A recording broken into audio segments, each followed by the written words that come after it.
श्रीगणेशाय नमः। अथ श्री लक्ष्मी नरसिंह ऋणमोचन स्तोत्र।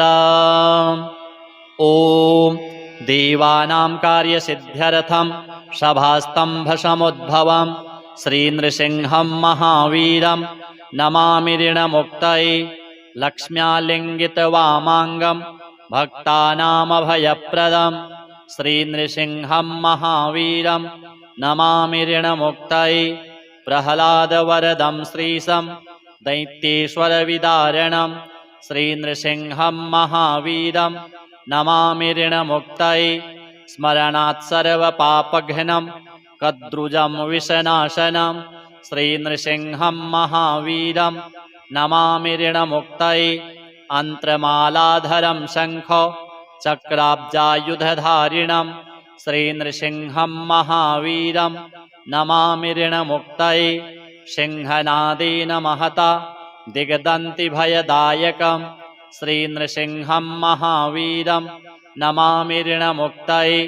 कोटिसूर्यप्रतीकाशम् अभिचारिकनाशनं श्रीनृसिंहं महावीरं नमामि ऋणमुक्तये। वेदान्तवेद्यं यज्ञेशं ब्रह्मरुद्रादिसंस्तुतं श्रीनृसिंहं महावीरं नमामि ऋणमुक्तये। ॐ इदं यो पठते नित्यं ऋणमोचकसंज्ञकम् औनृणी जायते सद्यो धनं शीघ्रमवाप्नुयात्। अथ श्री नारायणाष्टाक्षरी स्तुतिः। ॐ नमः प्रणवार्थार्थ स्थूलसूक्ष्मक्षराक्षर व्यक्ताव्यक्तकलातीत ओंकाराय नमो नमः। नमो देवादिदेवाय देहसञ्चारहेतवे दैत्यसङ्घविनाशाय नकाराय नमो नमः। मोहनं विश्वरूपं च शिष्टाचारसुपोषितं मोहविध्वंसकं वन्दे मोकाराय नमो नमः। नारायणाय नव्याय नरसिंहाय नामिने नादाय नादिने तुभ्यं नाकाराय नमो नमः।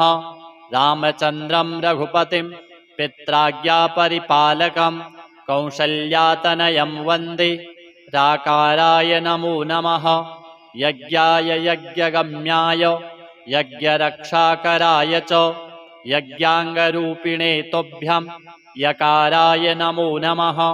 अणाकारं लोकविख्यातं नानाजन्मफलप्रदं नानाभीष्टप्रदं वन्दे अणाकाराय नमो नमः। यज्ञकर्त्रे यज्ञभर्त्रे यज्ञरूपाय ते नमः। सुज्ञानगोचरायास्तु यकाराय नमो नमः। नारायणः परं ब्रह्म नारायणः परं तपः नारायणः परो देवः सर्वं नारायणः सदा। अथ श्री विष्णु शतनाम स्तोत्र। नारद उवाच वासुदेवं हृषीकेशं वामनं जलशायिनं जनार्दनं हरिं कृष्णं श्रीवक्षं गरुडध्वजं वराहं पुण्डरीकाक्षं नृसिंहं नरकान्तकम् अव्यक्तं शाश्वतं विष्णुम् अनन्तमजमव्ययं नारायणं गदाध्यक्षं गोविन्दं कीर्तिभाजनं गोवर्धनोद्धरं देवं भूधरं भुवनेश्वरं वेत्तारं यज्ञपुरुषं यज्ञेशं यज्ञवाहकं चक्रपाणिं गदापाणिं शङ्खपाणिं नरोत्तमं वैकुण्ठं दुष्टदमनं भूगर्भं पीतवाससं त्रिविक्रमं त्रिकालज्ञं त्रिमूर्तिं नन्दिकेश्वरं रामं रामं हयग्रीवं भीमं रौद्रं भवोद्भवं श्रीपतिं श्रीधरं श्रीशं मङ्गलं मङ्गलायुधं दामोदरं दयोपेतं केशवं केशिसूदनं वरेण्यं वरदं विष्णुम् आनन्दं वसुदेवजं हिरण्यरेतसं दीप्तं पुराणं पुरुषोत्तमं सकलं निष्कलं शुद्धं निर्गुणं गुणशाश्वतं हिरण्यतनुसङ्काशं सूर्यायुतसमप्रभं मेघश्यामं चतुर्बाहुं कुशलं कमलेक्षणं ज्योतिरूपमरूपं च स्वरूपं रूपसंस्थितं सर्वज्ञं सर्वरूपस्थं सर्वेशं सर्वतोमुखं ज्ञानं कूटस्थमचलं ज्ञानदं परमं प्रभुं योगीशं योगनिष्णातं योगिनं योगरूपिणम् ईश्वरं सर्वभूतानां वन्दे भूतमयं प्रभुम् इति नाम शतं दिव्यं वैष्णवं खलु पापहं व्यासेन कथितं पूर्वं सर्वपापप्रणाशनं यः पठेत् प्रातरुत्थाय स भवेद्वैष्णवो नरः सर्वपापविशुद्धात्मा विष्णुसायुज्यमाप्नुयात् चान्द्रायणसहस्राणि कन्यादानशतानि च गवां लक्षसहस्राणि मुक्तिभागी भवेन्नरः अश्वमेधायुतं पुण्यं फलं प्राप्नोति मानवः। अथ श्री बृहस्पति कवच। अस्य श्री बृहस्पति कवच स्तोत्रमन्त्रस्य ईश्वर ऋषिः अनुष्टुप् छन्दः गुरुर्देवता गम्बीजं श्रीशक्तिः क्लीं कीलकं गुरुप्रीत्यर्थं जपे विनियोगः। अभीष्टफलदं देवं सर्वज्ञं सुरपूजितं अक्षमालाधरं शान्तं प्रणमामि बृहस्पतिं।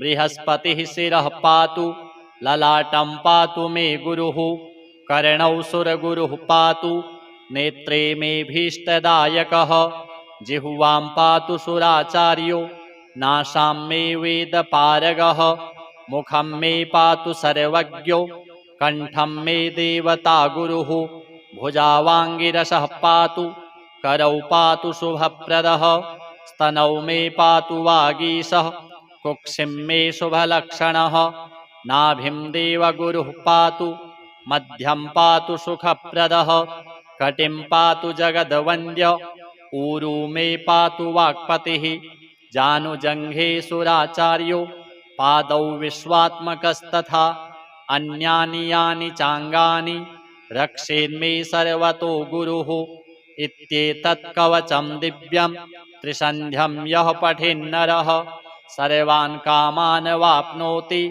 सर्वत्र विजयी भवेत्। अथ श्री बृहस्पति स्तोत्रम्। अस्य श्री बृहस्पति स्तोत्रस्य गृत्समदर्षिः अनुष्टुप् छन्दः बृहस्पतिर्देवता बृहस्पतिप्रीत्यर्थं जपे विनियोगः।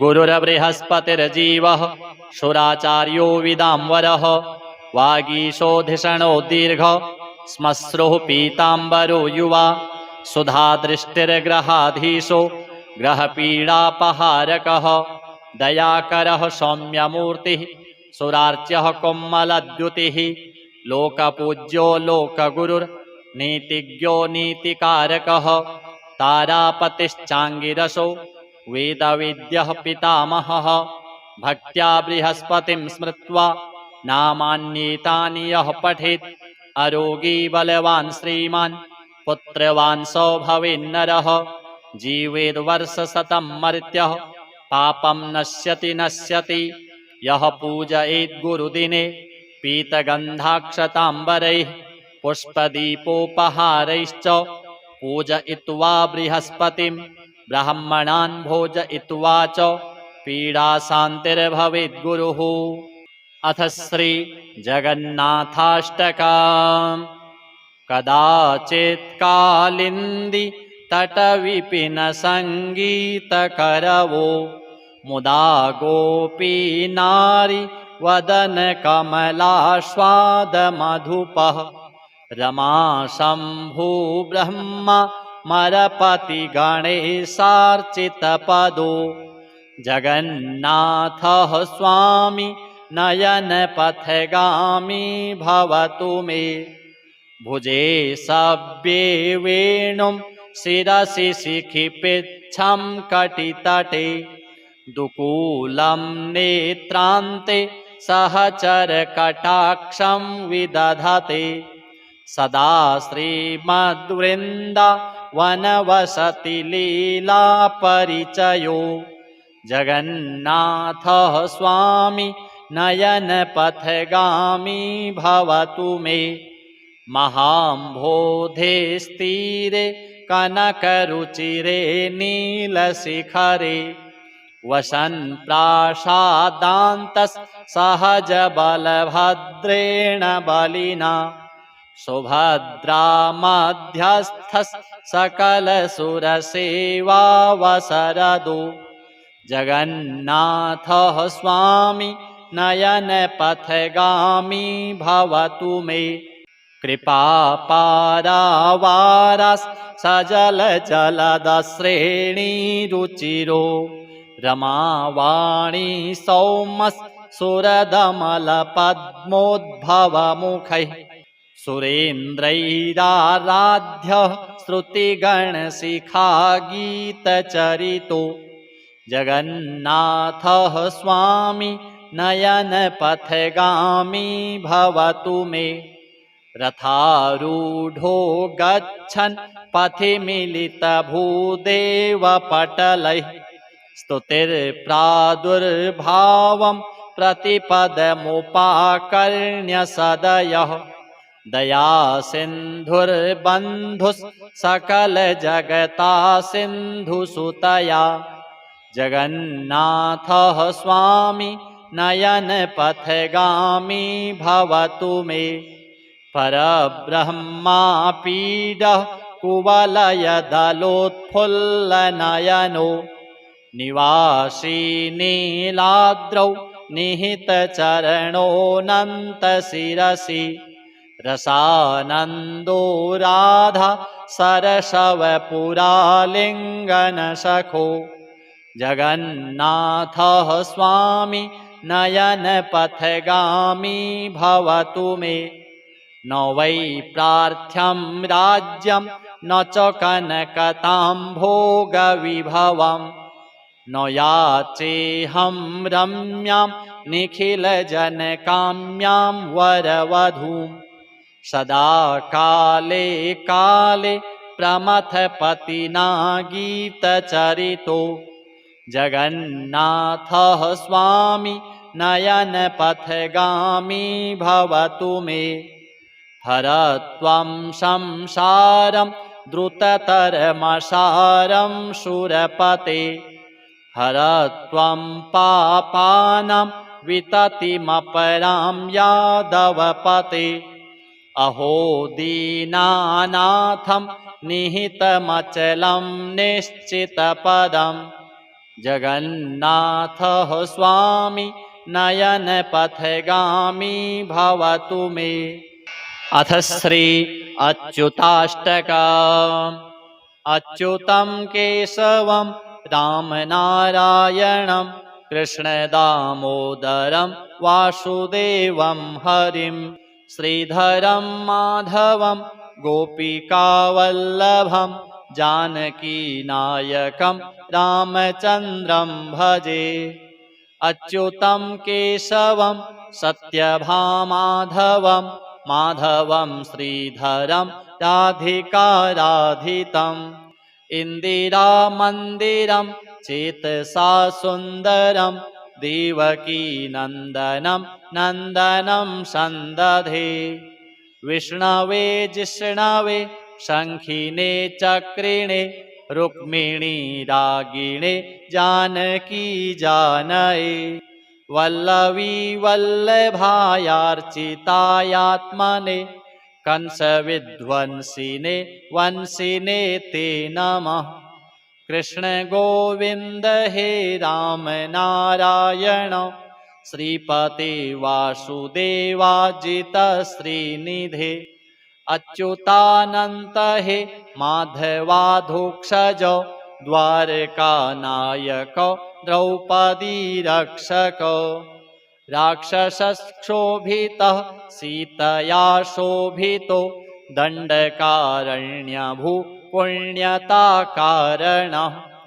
लक्ष्मणेनान्वितो वानरैः सेवितो गस्त्यसम्पूजितो राघवः पातु माम् धेनुकारिष्टको निष्टकृद्वेषिणां केशिहा कंसहृद्वंशिकावादकः पूतनाकोपकः सूरजाखेलनो बालगोपालकः पातु मां सर्वदा विद्युदुद्योतवत् प्रस्फुरद्वाशसं प्राविडम्भोदवत् प्रोल्लसद्विग्रहम् वन्यया शोभितोरः स्थलं लोहिताङ्घ्रिद्वयं वारिजाक्षं भजे कुञ्चितैः कुन्तलैर्भ्राजमानाननं रत्नमौलिं लसत् कुण्डलं गण्डयोः हारकेयूरकं कङ्कणप्रोज्ज्वलं किङ्किणीमञ्जुलं श्यामलं तं भजे अच्युतस्याष्टकं यः पठेदिष्टदं प्रेमतः प्रत्यहं पुरुषः सस्पृहं वृत्ततः सुन्दरं कर्तृविश्वम्भरस्तस्य वश्यो हरिर्जायते सत्वरम् श्रीनारायणार्पणमस्तु। अथ श्री लक्ष्मी नरसिंह ऋणमोचन स्तोत्र। ओम देवानां कार्यसिद्ध्यर्थं सभास्तंभसमुद्भवं श्रीनृसिंहं महावीरं नमामि ऋणमुक्तये लक्ष्म्यालिङ्गितवामाङ्गं भक्तानामभयप्रदं श्रीनृसिंहं महावीरं नमामि ऋणमुक्तये प्रह्लादवरदं श्रीशं दैत्येश्वरविदारणं श्रीनृसिंहं महावीरं नमामि ऋणमुक्तये स्मरणात् सर्वपापघ्नं कद्रुजं विषनाशनं श्रीनृसिंहं महावीरं नमामि ऋणमुक्तये अन्त्रमालाधरं शङ्ख चक्राब्जायुधधारिणं श्रीनृसिंहं महावीरं नमामि ऋणमुक्तये सिंहनादेन महता दिग्दन्तिभयदायकं श्रीनृसिंहं महावीरं नमामि ऋणमुक्तये कोटिसूर्यप्रतीकाशम् अभिचारिकनाशनं श्रीनृसिंहं महावीरं नमामि ऋणमुक्तये वेदान्तवेद्यं यज्ञेशं ब्रह्मरुद्रादिसंस्तुतं श्रीनृसिंहं महावीरं नमामि ऋणमुक्तये ॐ इदं यो पठते नित्यं ऋणमोचकसंज्ञकम् औनृणी जायते सद्यो धनं शीघ्रमवाप्नुयात्। अथ श्री नारायणाष्टाक्षरी स्तुतिः। ॐ नमः प्रणवार्थार्थ स्थूलसूक्ष्मक्षराक्षर व्यक्ताव्यक्तकलातीत ओङ्काराय नमो नमः। नमो देवादिदेवाय देहसञ्चारहेतवे दैत्यसङ्घविनाशाय नकाराय नमो नमः। मोहनं विश्वरूपं च शिष्टाचारसुपोषितं मोहविध्वंसकं वन्दे मोकाराय नमो नमः।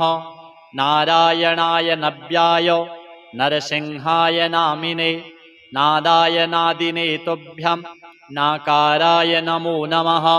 रामचन्द्रं रघुपतिं पित्राज्ञापरिपालकं कौसल्यातनयं वन्दे राकाराय नमो नमः।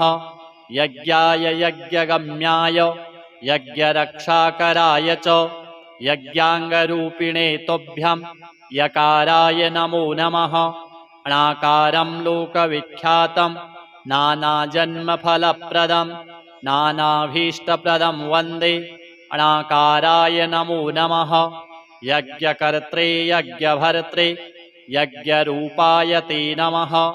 सुज्ञानगोचरायास्तु यकाराय नमो नमः। नारायणः परं ब्रह्म नारायणः परं तपः नारायणः परो देवः सर्वं नारायणः सदा। अथ श्री विष्णु शतनाम स्तोत्र। नारद उवाच वासुदेवं हृषीकेशं वामनं जलशायिनं जनार्दनं हरिं कृष्णं श्रीवक्षं गरुडध्वजं वराहं पुण्डरीकाक्षं नृसिंहं नरकान्तकम् अव्यक्तं शाश्वतं विष्णुम् अनन्तमजमव्ययं नारायणं गदाध्यक्षं गोविन्दं कीर्तिभाजनं गोवर्धनोद्धरं देवं भूधरं भुवनेश्वरं वेत्तारं यज्ञपुरुषं यज्ञेशं यज्ञवाहकं चक्रपाणिं गदापाणिं शङ्खपाणिं नरोत्तमं वैकुण्ठं दुष्टदमनं भूगर्भं पीतवाससं त्रिविक्रमं त्रिकालज्ञं त्रिमूर्तिं नन्दिकेश्वरं रामं रामं हयग्रीवं भीमं रौद्रं भवोद्भवं श्रीपतिं श्रीधरं श्रीशं मङ्गलं मङ्गलायुधं दामोदरं दयोपेतं केशवं केशिसूदनं वरेण्यं वरदं विष्णुम् आनन्दं वसुदेवजं हिरण्यरेतसं दीप्तं पुराणं पुरुषोत्तमं सकलं निष्कलं शुद्धं निर्गुणं गुणशाश्वतं हिरण्यतनुसङ्काशं सूर्यायुतसमप्रभं मेघश्यामं चतुर्बाहुं कुशलं कमलेक्षणं ज्योतिरूपमरूपं च स्वरूपं रूपसंस्थितं सर्वज्ञं सर्वरूपस्थं सर्वेशं सर्वतोमुखं ज्ञानं कूटस्थमचलं ज्ञानदं परमं प्रभुं योगीशं योगनिष्णातं योगिनं योगरूपिणम् ईश्वरं सर्वभूतानां वन्दे भूतमयं प्रभुम् इति नाम शतं दिव्यं वैष्णवं खलु पापहं व्यासेन कथितं पूर्वं सर्वपापप्रणाशनं यः पठेत् प्रातरुत्थाय स भवेद्वैष्णवो नरः सर्वपापविशुद्धात्मा विष्णुसायुज्यमाप्नुयात् चान्द्रायणसहस्राणि कन्यादानशतानि च गवां लक्षसहस्राणि मुक्तिभागी भवेन्नरः अश्वमेधायुतं पुण्यं फलं प्राप्नोति मानवः। अथ श्री बृहस्पति कवच अस्य श्री बृहस्पति कवच स्तोत्रमन्त्रस्य ईश्वर ऋषिः अनुष्टुप् छन्दः गुरुर्देवता गम्बीजं श्रीशक्तिः क्लीं कीलकं गुरुप्रीत्यर्थं जपे विनियोगः। अभीष्टफलदं देवं सर्वज्ञं सुरपूजितम् अक्षमालाधरं शान्तं प्रणमामि बृहस्पतिं। बृहस्पतिः शिरः पातु ललाटं पातु मे गुरुः कर्णौ सुरगुरुः पातु नेत्रे मे भीष्टदायकः जिह्वां पातु सुराचार्यो नासां मे वेदपारगः मुखं मे पातु सर्वज्ञो कण्ठं मे देवता गुरुः भुजावाङ्गिरसः पातु करौ पातु शुभप्रदः स्तनौ मे पातु वागीशः कुक्षिं मे शुभलक्षणः नाभिं देवगुरुः पातु मध्यं पातु सुखप्रदः कटिं पातु जगद्वन्द्य ऊरू मे पातु वाक्पतिः जानुजङ्घे सुराचार्यो पादौ विश्वात्मकस्तथा अन्यानि यानि चाङ्गानि रक्षेन्मे सर्वतो गुरुः इत्येतत् कवचं दिव्यं त्रिसन्ध्यं यः पठेन्नरः सर्वान् कामान् वाप्नोति सर्वत्र विजयी भवेत्। अथ श्री बृहस्पति स्तोत्रम्। अस्य श्री बृहस्पति स्तोत्रस्य गृत्समदर्षिः अनुष्टुप् छन्दः बृहस्पतिर्देवता बृहस्पतिप्रीत्यर्थं जपे विनियोगः।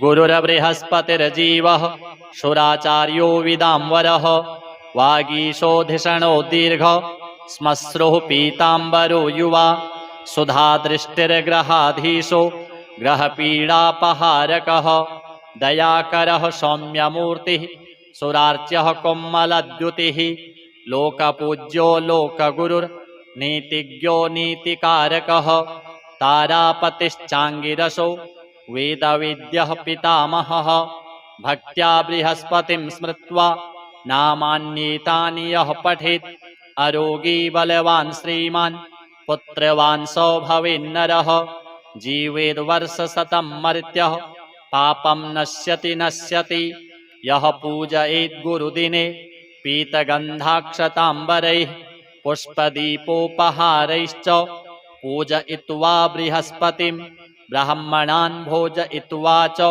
पीडाशान्तिर्भवेत् गुरुः। अथ श्री जगन्नाथाष्टकम्। कदाचित् कालिन्दी तटविपिन सङ्गीतकरवो मुदा गोपी नारी वदन कमलास्वादमधुपः रमा शम्भु ब्रह्मा मरपति गणेशार्चितपदो जगन्नाथः स्वामी नयनपथगामी भवतु मे भुजे सव्ये वेणुं शिरसि शिखिपिच्छं कटितटे दुकूलं नेत्रान्ते सहचरकटाक्षं विदधते सदा श्रीमद्वृन्दावनवसति लीलापरिचयो जगन्नाथः स्वामी नयनपथगामी भवतु मे महाम्भोधेस्तीरे कनकरुचिरे नीलशिखरे वसन् प्रासादान्तस्सहजबलभद्रेण बलिना सुभद्रामध्यस्थः सकलसुरसेवावसरदो जगन्नाथः स्वामी नयनपथगामी भवतु मे कृपापारावारः सजलजलदश्रेणीरुचिरो रमावाणी सौमः सुरदमलपद्मोद्भवमुखैः सुरेन्द्रैराराध्यः श्रुतिगणशिखागीतचरितो जगन्नाथः स्वामी नयनपथगामी भवतु मे रथारूढो गच्छन् पथि मिलितभूदेवपटलैः स्तुतिर्प्रादुर्भावं प्रतिपदमुपाकर्ण्य सदयः दयासिन्धुर्बन्धुः सकलजगता सिन्धुसुतया जगन्नाथः स्वामी नयनपथगामी भवतु मे परब्रह्मापीडः कुवलयदलोत्फुल्लनयनो निवासी नीलाद्रौ निहितचरणोऽनन्तशिरसि रसानन्दो राधा सरसवपुरालिङ्गनसखो जगन्नाथः स्वामी नयनपथगामी भवतु मे न वै प्रार्थ्यं राज्यं न च कनकताम्भोगविभवं न याचेऽहं रम्यां निखिलजनकाम्यां वरवधूं सदा काले काले प्रमथपतिना गीतचरितो जगन्नाथः स्वामी नयनपथगामी भवतु मे हरत्वं संसारं द्रुततरमसारं शूरपते हरत्वं पापानां विततिमपरां यादवपते अहो दीनानाथं निहितमचलं निश्चितपदं जगन्नाथः स्वामी नयनपथगामी भवतु मे अथ श्री अच्युताष्टकम्। अच्युतं केशवं रामनारायणं कृष्णदामोदरं वासुदेवं हरिं श्रीधरं माधवं गोपिकावल्लभं जानकीनायकं रामचन्द्रं भजे। अच्युतं केशवं सत्यभामाधवं माधवं श्रीधरं राधिकाराधितम्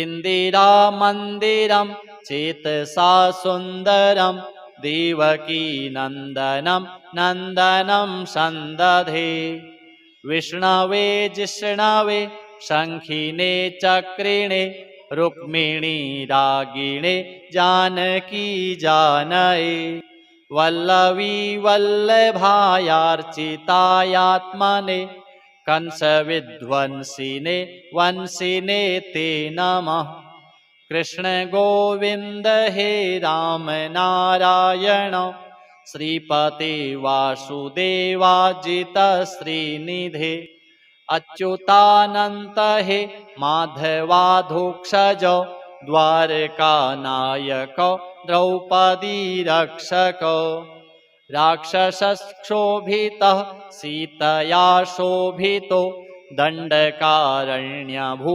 पुण्यताकारणः लक्ष्मणेनान्वितो वानरैः सेवितो गस्त्यसम्पूजितो राघवः पातु माम् धेनुकारिष्टको निष्टकृद्वेषिणां केशिहा कंसहृद् वंशिकावादकः पूतनाकोपकः सूरजाखेलनो बालगोपालकः पातु मां सर्वदा विद्युदुद्योतवत् प्रस्फुरद्वाशसं प्रावृडम्भोदवत् प्रोल्लसद्विग्रहम् वन्यया मालया शोभितोरःस्थलं लोहिताङ्घ्रिद्वयं वारिजाक्षं भजे कुञ्चितैः कुन्तलैर्भ्राजमानाननं रत्नमौलिं लसत् कुण्डलं गण्डयोः हारकेयूरकं कङ्कणप्रोज्ज्वलं किङ्किणीमञ्जुलं श्यामलं तं भजे अच्युतस्याष्टकं यः पठेदिष्टदं प्रेमतः प्रत्यहं पुरुषः सस्पृहं वृत्ततः सुन्दरं कर्तृविश्वम्भरस्तस्य वश्यो हरिर्जायते सत्वरम् श्रीनारायणार्पणमस्तु अथ श्री लक्ष्मी नरसिंह ऋणमोचन स्तोत्र ओम देवानां कार्यसिद्ध्यर्थं सभास्तंभसमुद्भवं श्रीनृसिंहं महावीरं नमामि ऋणमुक्तये लक्ष्म्यालिङ्गितवामाङ्गं भक्तानामभयप्रदं श्रीनृसिंहं महावीरं नमामि ऋणमुक्तये प्रह्लादवरदं श्रीशं दैत्येश्वरविदारणं श्रीनृसिंहं महावीरं नमामि ऋणमुक्तये स्मरणात् सर्वपापघ्नं कद्रुजं विषनाशनं श्रीनृसिंहं महावीरं नमामि ऋणमुक्तये अन्त्रमालाधरं शङ्ख चक्राब्जायुधधारिणं श्रीनृसिंहं महावीरं नमामि ऋणमुक्तये सिंहनादेन महता दिग्दन्तिभयदायकं श्रीनृसिंहं महावीरं नमामि ऋणमुक्तये कोटिसूर्यप्रतीकाशम् अभिचारिकनाशनं श्रीनृसिंहं महावीरं नमामि ऋणमुक्तये वेदान्तवेद्यं यज्ञेशं ब्रह्मरुद्रादिसंस्तुतं श्रीनृसिंहं महावीरं नमामि ऋणमुक्तये ॐ इदं यो पठते नित्यं ऋणमोचकसंज्ञकम् औनृणी जायते सद्यो धनं शीघ्रमवाप्नुयात् अथ श्री नारायणाष्टाक्षरी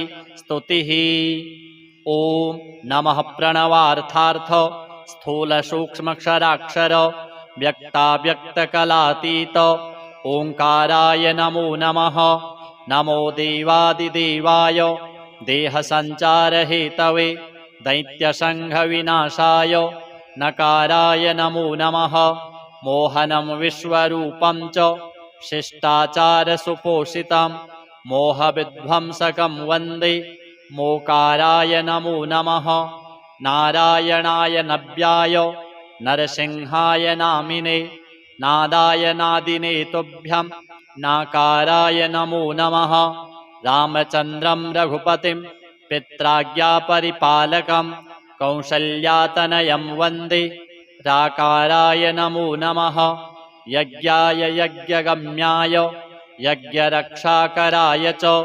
यज्ञाङ्गरूपिणे तुभ्यं यकाराय नमो नमः अणाकारं लोकविख्यातं नानाजन्मफलप्रदं नानाभीष्टप्रदं वन्दे अणाकाराय नमो नमः यज्ञकर्त्रे यज्ञभर्त्रे यज्ञरूपाय ते नमः सुज्ञानगोचरायास्तु यकाराय नमो नमः नारायणः परं ब्रह्म नारायणः परं तपः नारायणः परो देवः सर्वं नारायणः सदा।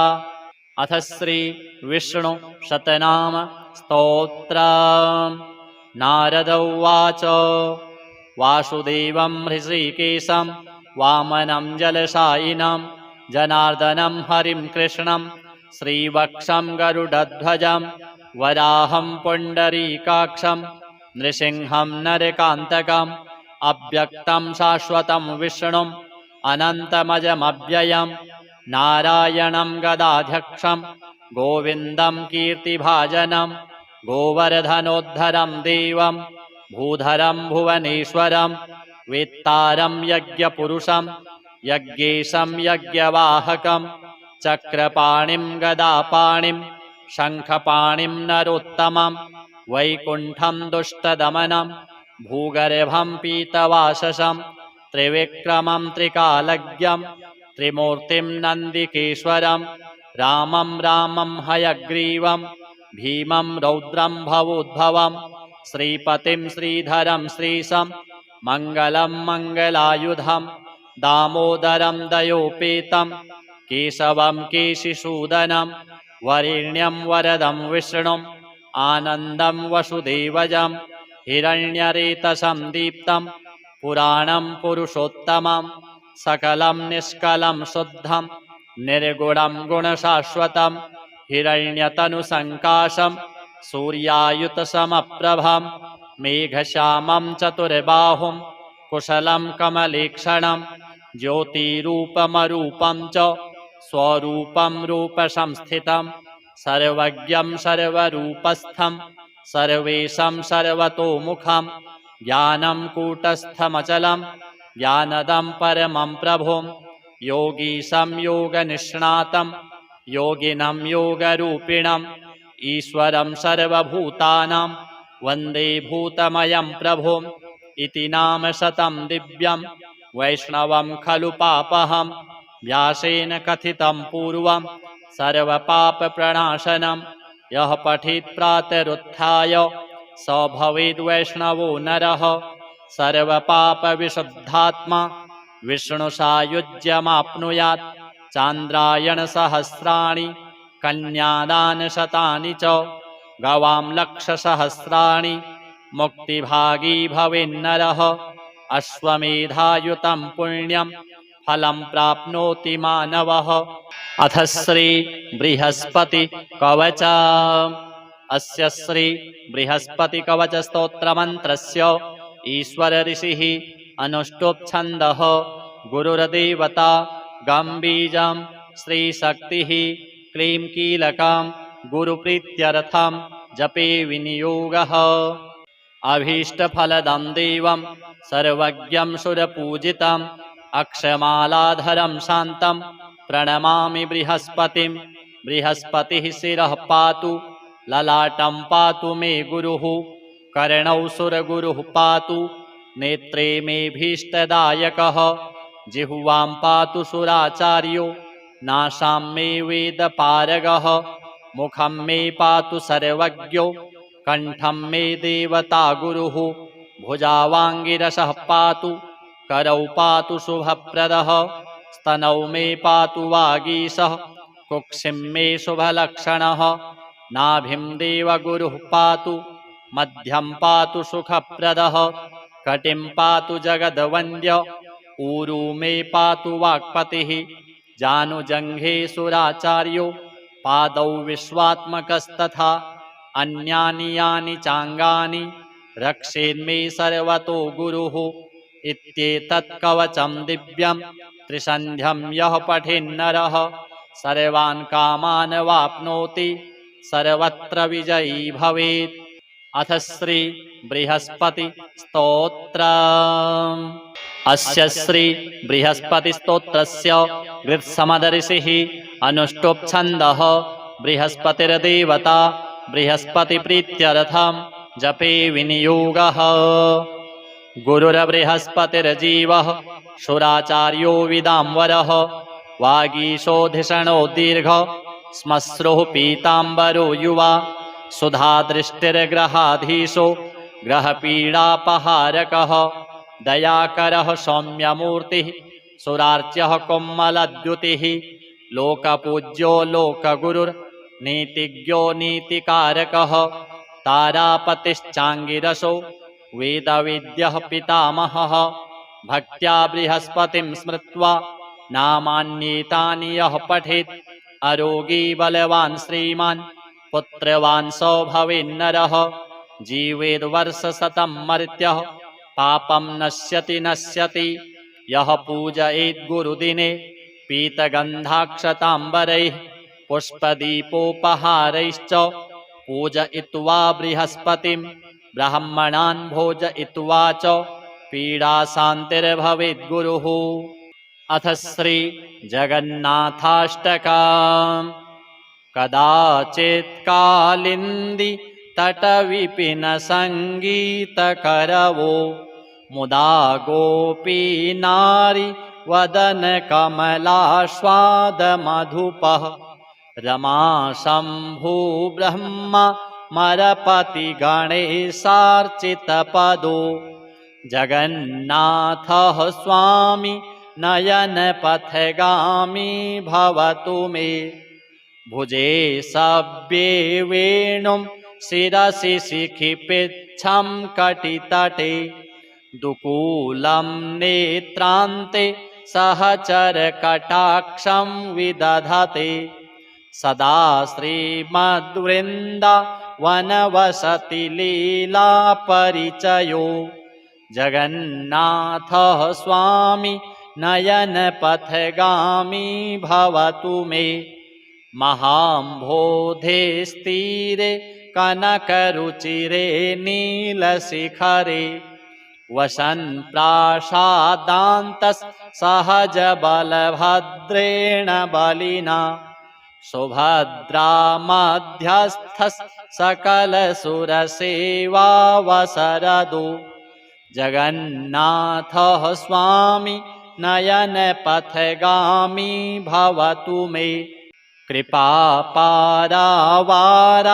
सजलजलदश्रेणीरुचिरो रमावाणी सौमः सुरदमलपद्मोद्भवमुखैः सुरेन्द्रैराराध्यः श्रुतिगणशिखागीतचरितो जगन्नाथः स्वामी नयनपथगामी भवतु मे रथारूढो गच्छन् पथि मिलितभूदेवपटलैः स्तुतिर्प्रादुर्भावं प्रतिपदमुपाकर्ण्य सदयः दयासिन्धुर्बन्धुः सकलजगता सिन्धुसुतया जगन्नाथः स्वामी नयनपथगामी भवतु मे परब्रह्मापीडः कुवलयदलोत्फुल्लनयनो निवासी नीलाद्रौ निहितचरणोऽनन्तशिरसि रसानन्दो राधा सरसवपुरालिङ्गनसखो जगन्नाथः स्वामी नयनपथगामी भवतु मे न वै प्रार्थ्यं राज्यं न च कनकताम्भोगविभवं न याचेऽहं रम्यां निखिलजनकाम्यां वरवधूं सदा काले काले प्रमथपतिना गीतचरितो जगन्नाथः स्वामी नयनपथगामी भवतु मे हरत्वं संसारं द्रुततरमसारं शूरपते हरत्वं पापानां विततिमपरां यादवपते अहो दीनानाथं निहितमचलं निश्चितपदं जगन्नाथः स्वामी नयनपथगामी भवतु मे। अथ श्री अच्युताष्टकम्। अच्युतं केशवं रामनारायणं कृष्णदामोदरं वासुदेवं हरिं श्रीधरं माधवं गोपिकावल्लभं जानकीनायकं रामचन्द्रं भजे। अच्युतं केशवं सत्यभामाधवं माधवं श्रीधरं राधिकाराधितम् इन्दिरामन्दिरं चेतसा सुन्दरं देवकीनन्दनं नन्दनं सन्दधे विष्णवे जिष्णवे शङ्खिने चक्रिणे रुक्मिणी रागिणे जानकी जानये वल्लवी वल्लभायार्चितायात्मने कंसविध्वंसिने वंशिने ते नमः।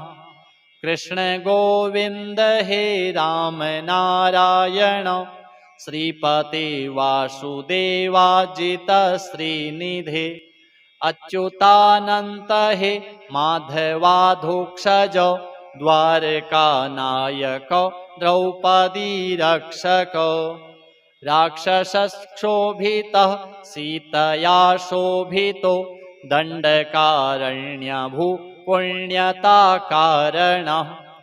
लक्ष्मणेनान्वितो वानरैः सेवितो गस्त्यसम्पूजितो राघवः पातु माम् धेनुकारिष्टको निष्ठकृद्वेषिणां केशिहा कंसहृत् वंशिकावादकः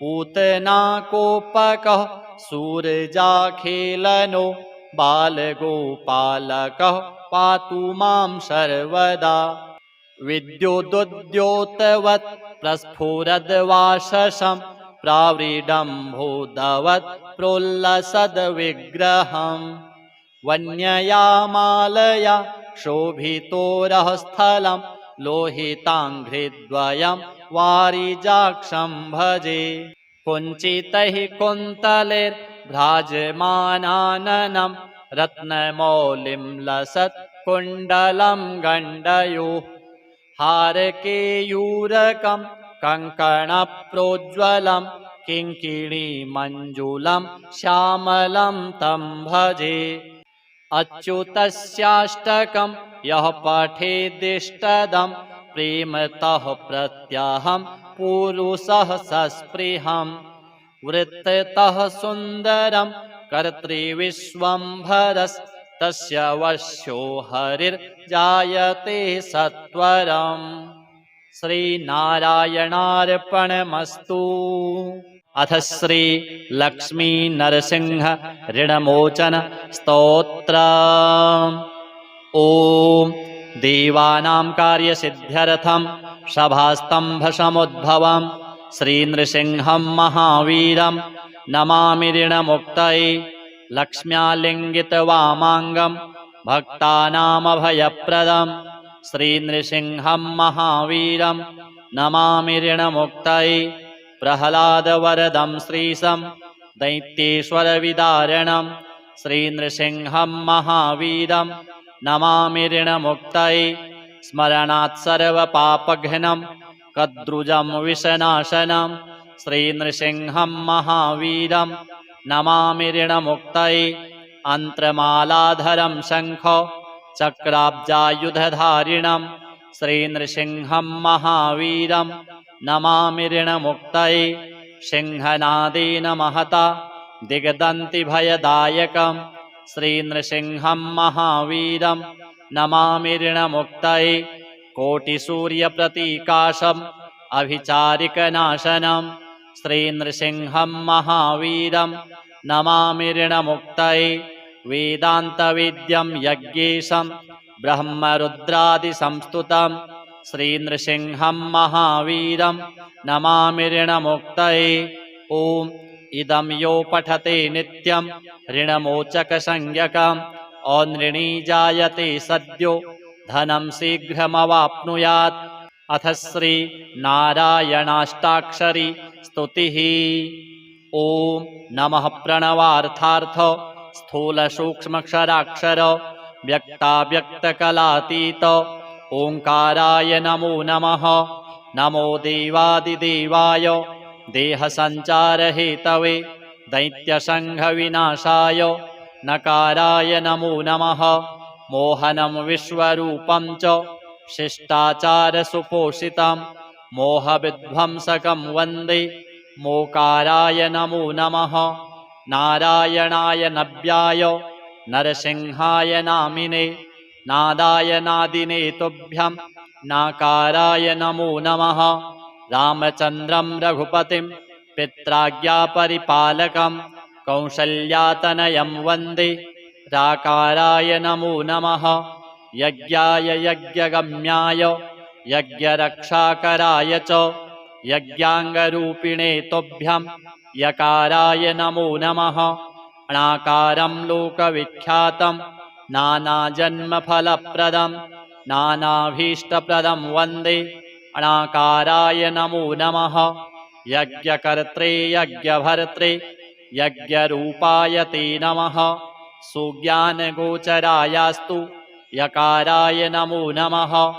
नारायणः परं ब्रह्म नारायणः परं तपः नारायणः परो देवः सर्वं नारायणः सदा। अथ श्री विष्णु शतनाम स्तोत्रम्।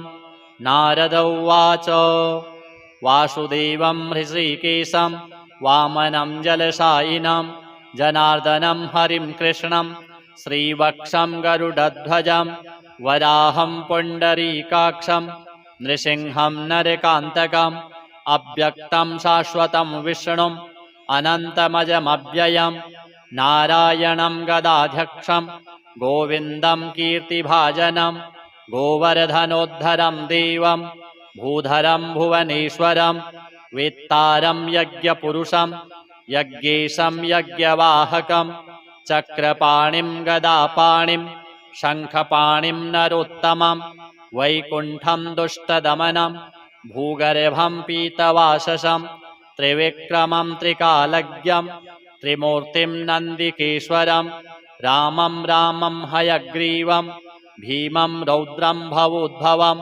श्रीपतिं श्रीधरं श्रीशं मङ्गलं मङ्गलायुधं दामोदरं दयोपेतं केशवं केशिसूदनं वरेण्यं वरदं विष्णुम् आनन्दं वसुदेवजं हिरण्यरेतसं दीप्तं पुराणं पुरुषोत्तमं सकलं निष्कलं शुद्धं निर्गुणं गुणशाश्वतं हिरण्यतनुसङ्काशं सूर्यायुतसमप्रभं मेघश्यामं चतुर्बाहुं कुशलं कमलेक्षणं ज्योतिरूपमरूपं च स्वरूपं रूपसंस्थितं सर्वज्ञं सर्वरूपस्थं सर्वेशं सर्वतोमुखं ज्ञानं कूटस्थमचलं ज्ञानदं परमं प्रभुं योगीशं योगनिष्णातं योगिनं योगरूपिणं ईश्वरं सर्वभूतानां वन्दे भूतमयं प्रभुम् इति नाम शतं दिव्यं वैष्णवं खलु पापहं व्यासेन कथितं पूर्वं सर्वपापप्रणाशनं यः पठेत् प्रातरुत्थाय स भवेद्वैष्णवो नरः सर्वपापविशुद्धात्मा विष्णुसायुज्यमाप्नुयात् चान्द्रायणसहस्राणि कन्यादानशतानि च गवां लक्षसहस्राणि मुक्तिभागी भवेन्नरः अश्वमेधायुतं पुण्यं फलं प्राप्नोति मानवः। अथ श्री बृहस्पति कवच। अस्य श्री बृहस्पति कवच स्तोत्र मंत्रस्य ईश्वर ऋषिः अनुष्टुप् छन्दः गुरुर्देवता गं बीजं श्री शक्तिः क्लीं कीलकं गुरुप्रीत्यर्थं जपे विनियोगः। अभीष्टफलदं देवं सर्वज्ञं सुरपूजितं अक्षमालाधरं शान्तं प्रणमामि बृहस्पतिं। बृहस्पतिः शिरः पातु ललाटं पातु मे गुरुः कर्णौ सुरगुरुः पातु नेत्रे मे भीष्टदायकः जिह्वां पातु सुराचार्यो नासां मे वेदपारगः मुखं मे पातु सर्वज्ञो कंठं मे देवता गुरुः भुजावाङ्गिरसः पातु करौ पातु शुभप्रदः स्तनौ मे पातु वागीशः कुक्षिं मे शुभलक्षणः नाभिं देवगुरुः पातु मध्यं पातु सुखप्रदः कटिं पातु जगद्वन्द्य ऊरू मे पातु वाक्पतिः जानुजङ्घे सुराचार्यो पादौ विश्वात्मकस्तथा अन्यानि यानि चाङ्गानि रक्षेन्मे सर्वतो गुरुः।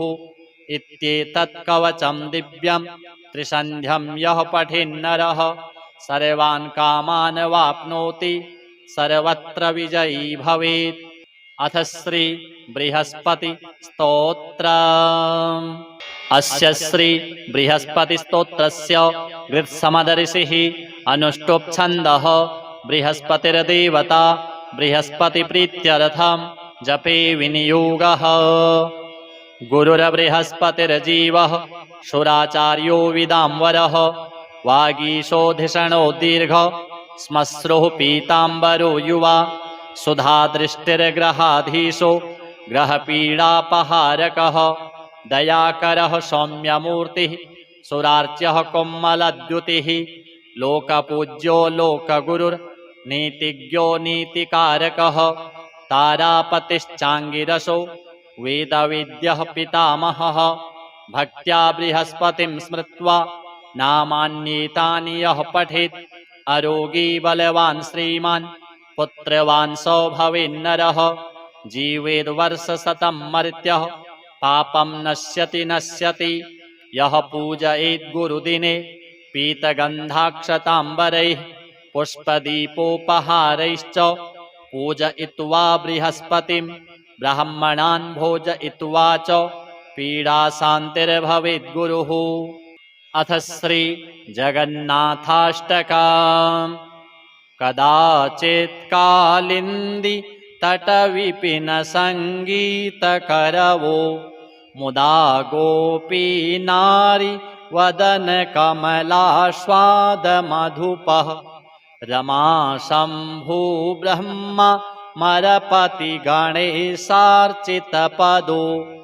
जगन्नाथः स्वामी नयनपथगामी भवतु मे भुजे सव्ये वेणुं शिरसि शिखिपिच्छं कटितटे दुकूलं नेत्रान्ते सहचरकटाक्षं विदधते सदा श्रीमद्वृन्दावनवसति लीलापरिचयो जगन्नाथः स्वामी नयनपथगामी भवतु मे महाम्भोधेस्तीरे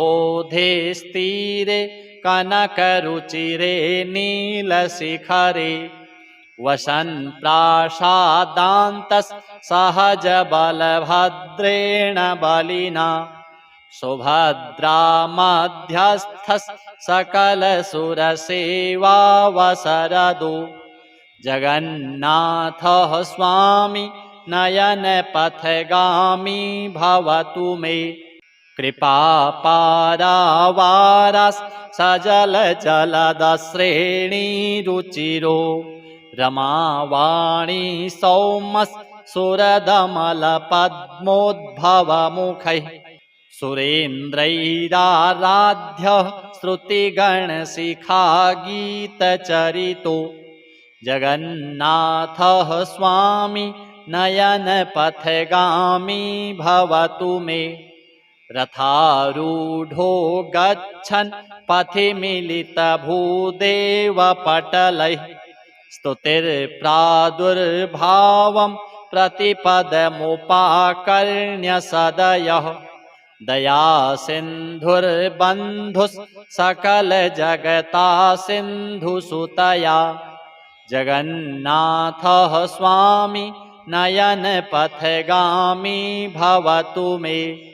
परब्रह्मापीडः कुवलयदलोत्फुल्लनयनो निवासी नीलाद्रौ निहितचरणोऽनन्तशिरसि रसानन्दो राधा सरसवपुरालिङ्गनसखो जगन्नाथः स्वामी नयनपथगामी भवतु मे।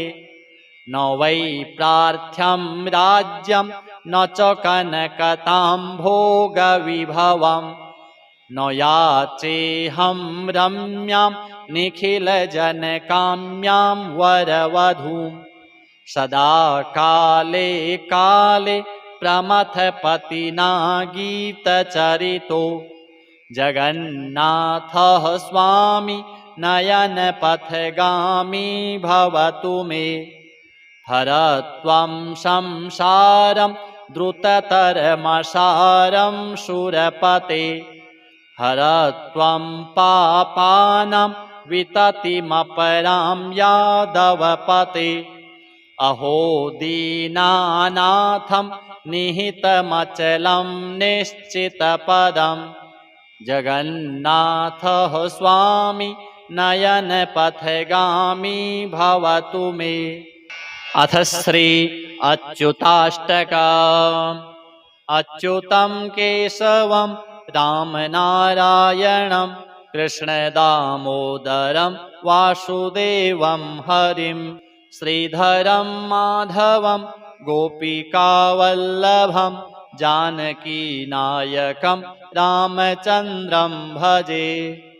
अच्युतं केशवं सत्यभामाधवं माधवं श्रीधरं राधिकाराधितम् इन्दिरामन्दिरं चेतसा सुन्दरं देवकीनन्दनं नन्दनं सन्दधे विष्णवे जिष्णवे शङ्खिने चक्रिणे रुक्मिणी रागिणे जानकी जानये वल्लवी वल्लभायार्चितायात्मने कंसविध्वंसिने वंसिने ते नमः।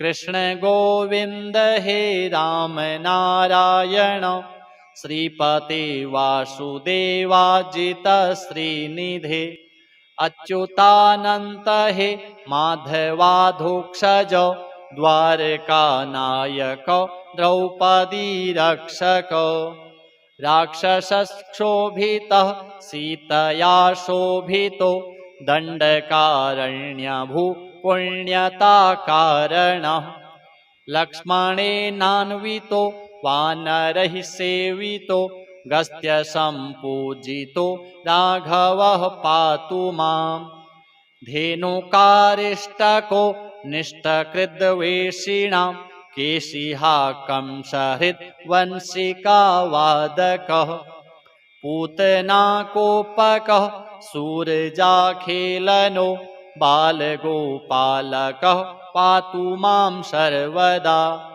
विद्युदुद्योतवत् प्रस्फुरद्वाशसं प्रावृडम्भोदवत् प्रोल्लसद्विग्रहम् वन्यया मालया शोभितोरःस्थलं लोहिताङ्घ्रिद्वयं वारिजाक्षं भजे कुञ्चितैः कुन्तलैर्भ्राजमानाननं रत्नमौलिं लसत् कुण्डलं गण्डयोः हारकेयूरकं कङ्कणप्रोज्ज्वलं किङ्किणीमञ्जुलं श्यामलं तं भजे।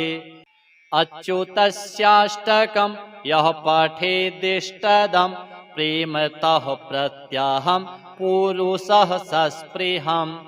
वृत्ततः सुन्दरं कर्तृविश्वम्भरस्तस्य वश्यो हरिर्जायते सत्वरम्।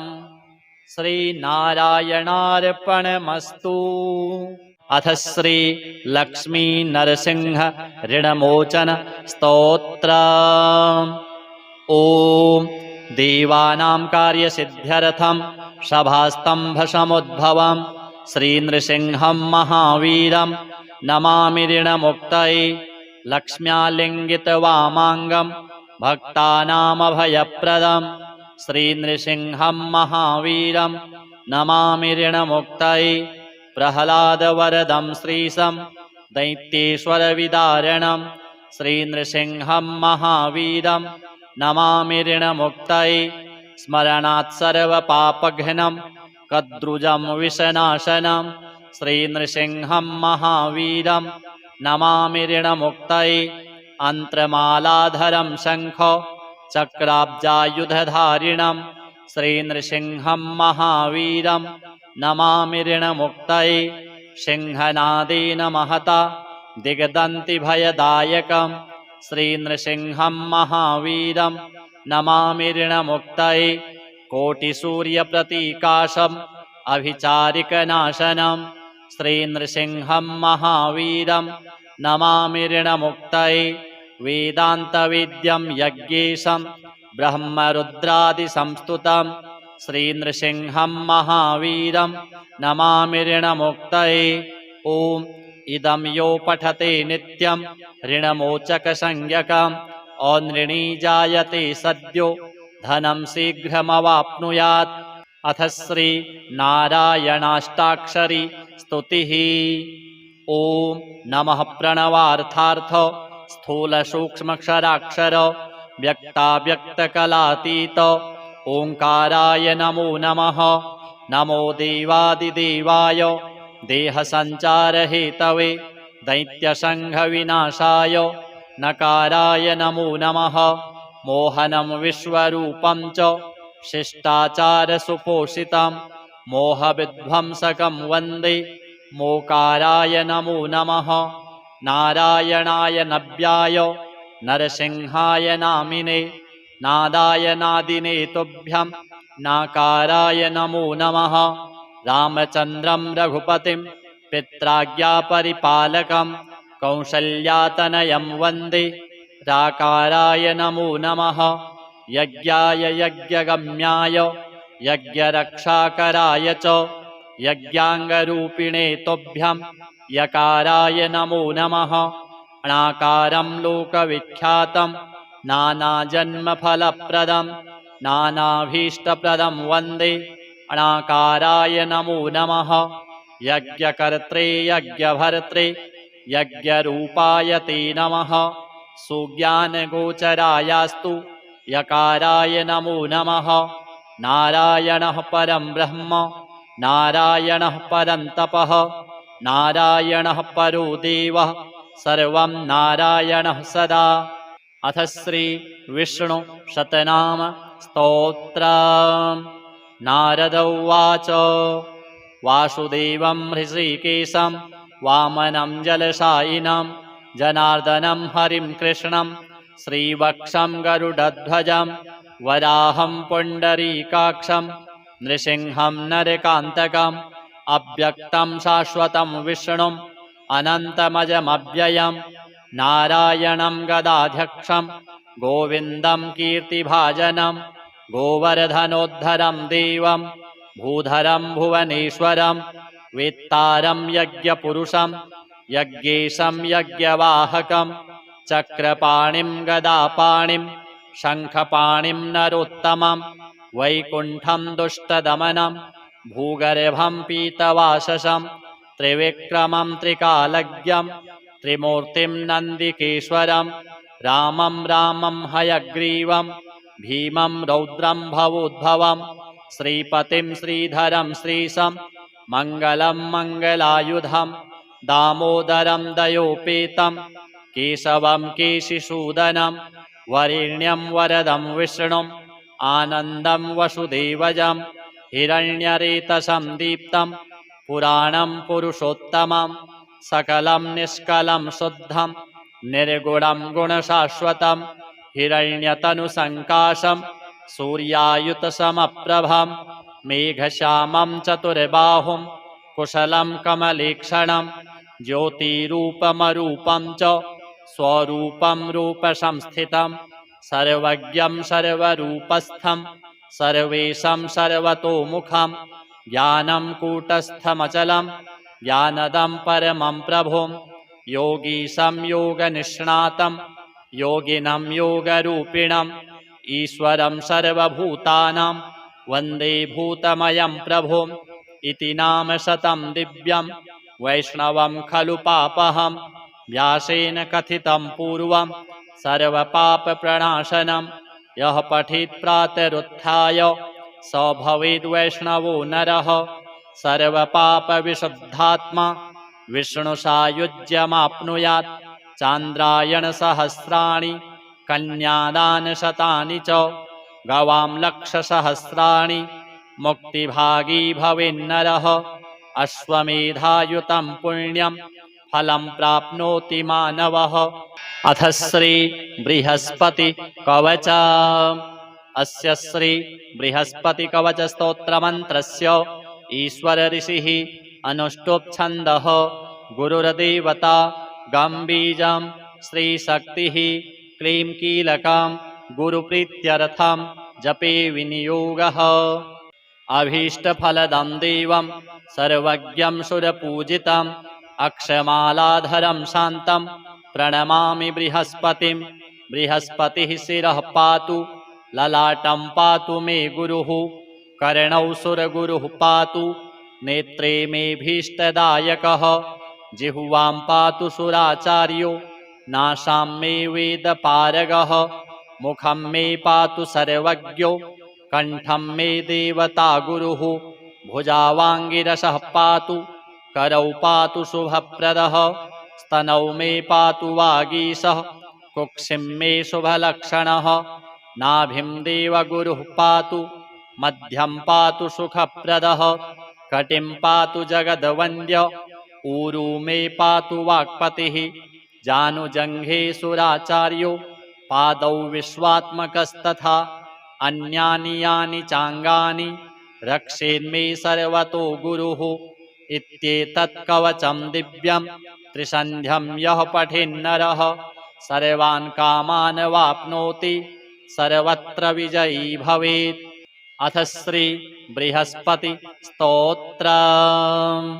अस्य श्री बृहस्पति स्तोत्रस्य ऋत्समदर्षिः अनुष्टुप् छन्दः बृहस्पतिर्देवता बृहस्पतिप्रीत्यर्थं जपे विनियोगः। गुरुर्बृहस्पतिर्जीवः सुराचार्यो विदाम्बरः वागीशोधिषणो दीर्घ श्मश्रुः पीताम्बरो युवा सुधादृष्टिर्ग्रहाधीशो ग्रहपीडापहारकः दयाकरः सौम्यमूर्तिः सुरार्च्यः कोमलद्युतिः लोकपूज्यो लोकगुरुर्नीतिज्ञो नीतिकारकः तारापतिश्चाङ्गिरसो वेदविद्यः पितामहः भक्त्या बृहस्पतिं स्मृत्वा नामान्येतानि यः पठेत् अरोगी बलवान् श्रीमान् पुत्रवान् स भवेन्नरः जीवेद्वर्षशतं मर्त्यः पापं नश्यति नश्यति यः पूजयेत् गुरुदिने पीतगन्धाक्षताम्बरैः पुष्पदीपोपहारैश्च पूजयित्वा बृहस्पतिं ब्राह्मणान् भोजयित्वा च पीडाशान्तिर्भवेद्गुरुः। अथ श्री जगन्नाथाष्टकम्। कदाचित् कालिन्दी तटविपिन सङ्गीतकरवो मुदा गोपी नारी वदन कमलास्वादमधुपः रमा शम्भु ब्रह्मा मरपति गणेशार्चितपदो जगन्नाथः स्वामी नयन पथगामी भवतु मे।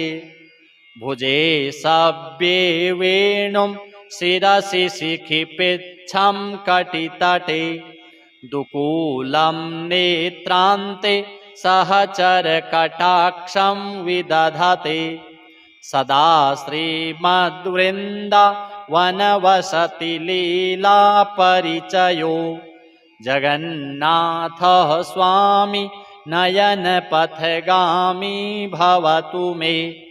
महाम्भोधेस्तीरे कनकरुचिरे नीलशिखरे वसन् प्रासादान्तः सहजबलभद्रेण बलिना सुभद्रा मध्यस्थः सकलसुरसेवावसरदो जगन्नाथः स्वामी नयनपथगामी भवतु मे। कृपापारावारः सजलजलदश्रेणीरुचिरो रमावाणी सौमः सुरदमलपद्मोद्भवमुखैः सुरेन्द्रैराराध्यः श्रुतिगणशिखागीतचरितो जगन्नाथः स्वामी नयनपथगामी भवतु मे। रथारूढो गच्छन् पथि मिलितभूदेवपटलैः स्तुतिर्प्रादुर्भावं प्रतिपदमुपाकर्ण्य सदयः दयासिन्धुर्बन्धुः सकलजगतासिन्धुसुतया जगन्नाथः स्वामी नयनपथगामी भवतु मे। परब्रह्मापीडः कुवलयदलोत्फुल्लनयनो निवासी नीलाद्रौ निहितचरणोऽनन्तशिरसि रसानन्दो राधा सरशवपुरालिङ्गनसखो जगन्नाथः स्वामी नयनपथगामी भवतु मे। न वै प्रार्थ्यं राज्यं न च कनकताम्भोगविभवं न याचेऽहं रम्यां निखिलजनकाम्यां वरवधूं सदा काले काले प्रमथपतिना गीतचरितो जगन्नाथः स्वामी नयनपथगामी भवतु मे। हरत्वं संसारं द्रुततरमसारं शूरपते हरत्वं पापानां विततिमपरां यादवपते अहो दीनानाथं निहितमचलं निश्चितपदं जगन्नाथः स्वामी नयनपथगामी भवतु मे। अथ श्री अच्युताष्टकम्। अच्युतं केशवं रामनारायणं कृष्णदामोदरं वासुदेवं हरिं श्रीधरं माधवं गोपिकावल्लभं जानकीनायकं रामचन्द्रं भजे। अच्युतं केशवं सत्यभामाधवं माधवं श्रीधरं राधिकाराधितम् इन्दिरामन्दिरं चेतसा सुन्दरं देवकीनन्दनं नन्दनं सन्दधे विष्णवे जिष्णवे शङ्खिने चक्रिणे रुक्मिणी रागिणे जानकी जानये वल्लवी वल्लभायार्चितायात्मने कंसविध्वंसिने वंसिने ते नमः। कृष्ण गोविन्द हे राम नारायण श्रीपते वासुदेवाजित श्रीनिधे अच्युतानन्त हे माधवाधोक्षज द्वारकानायक द्रौपदी रक्षक राक्षसक्षोभितः सीतया शोभितो दण्डकारण्यभू पुण्यताकारणः लक्ष्मणेनान्वितो वानरैः सेवितो गस्त्यसम्पूजितो राघवः पातु माम् धेनुकारिष्टको निष्टकृद्वेषिणां केशिहा कंसहृत् वंशिकावादकः पूतनाकोपकः सूरजाखेलनो बालगोपालकः पातु मां सर्वदा विद्युदुद्योतवत् प्रस्फुरद्वाशसं प्राव्रीडम्भोदवत् प्रोल्लसद्विग्रहम् वन्यया मालया शोभितोरः स्थलं लोहिताङ्घ्रिद्वयं वारिजाक्षं भजे कुञ्चितैः कुन्तलैर्भ्राजमानाननं रत्नमौलिं लसत् कुण्डलं गण्डयोः हारकेयूरकं कङ्कणप्रोज्ज्वलं किङ्किणीमञ्जुलं श्यामलं तं भजे अच्युतस्याष्टकं यः पठेदिष्टदं प्रेमतः प्रत्यहं पुरुषः सस्पृहं वृत्ततः सुन्दरं कर्तृविश्वम्भरस्तस्य वश्यो हरिर्जायते सत्वरम् श्रीनारायणार्पणमस्तु।